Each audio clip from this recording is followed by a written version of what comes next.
एक बार भोला मक्का और मदीना की यात्रा पर निकला। तीर्थ यात्रा करते हुए जब वो मस्जिद के बाहर पहुंचा तो उसने देखा कि एक व्यक्ति वहां परेशान घूम रहा है। जब उस व्यक्ति की नज़र भोला पे पड़ी तो वो व्यक्ति तुरंत भोला के पास पहुंच जाता है और उससे कहता है कि ऐसा लगता है कि आप यहीं के रहने वाले हैं। क्या आपको इस मस्जिद के बारे में कुछ पता है जो आप मुझे बता सकते हैं?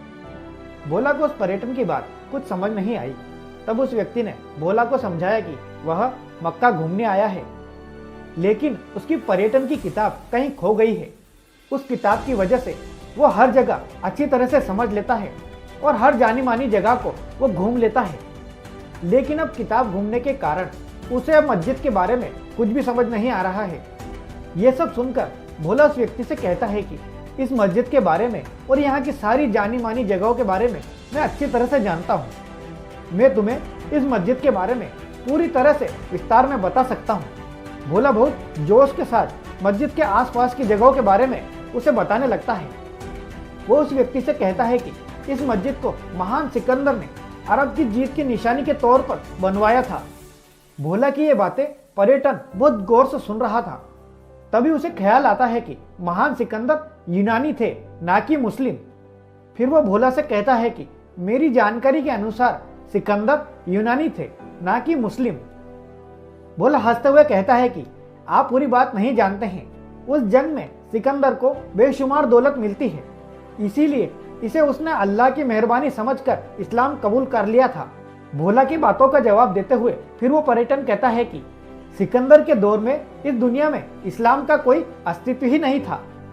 भोला कहता है कि तुम्हारी बात बिल्कुल सही है, लेकिन जैसे ही जंग खत्म हुई तो उन्होंने एक नए धर्म की स्थापना कर दी थी। उसी धर्म को आज इस्लाम के नाम से जाना जाता है और वो सिकंदर इस्लाम के प्रवर्तक बन गए।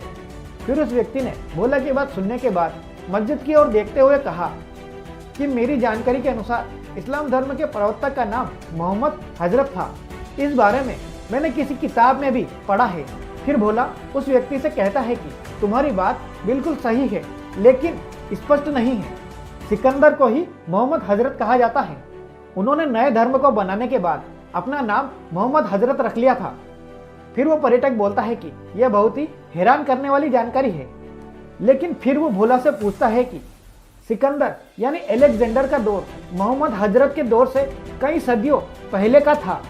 फिर भोला हंसते हुए कहता है कि शायद तुम किसी दूसरे सिकंदर के बारे में बात कर रहे हो।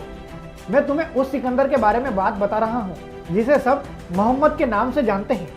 तो देखा दोस्तों आपने, ये छोटी सी कहानी हमें ये सिखाती है कि हमें अपनी जानकारी पर भरोसा रखना चाहिए। कई बार गलत फहमियों की वजह से लोग ऐसी जानकारी दे देते हैं जो बिल्कुल सही नहीं है, और हमें ऐसे लोगों से बचना चाहिए। मैं उम्मीद करता हूं दोस्तों इस छोटी सी कहानी से आपको कुछ न कुछ सीखने को जरूर मिला होगा। मैं हूं आपका दोस्त विकास तिवारी और मिलते हैं अगले वीडियो में अगली कहानी के साथ।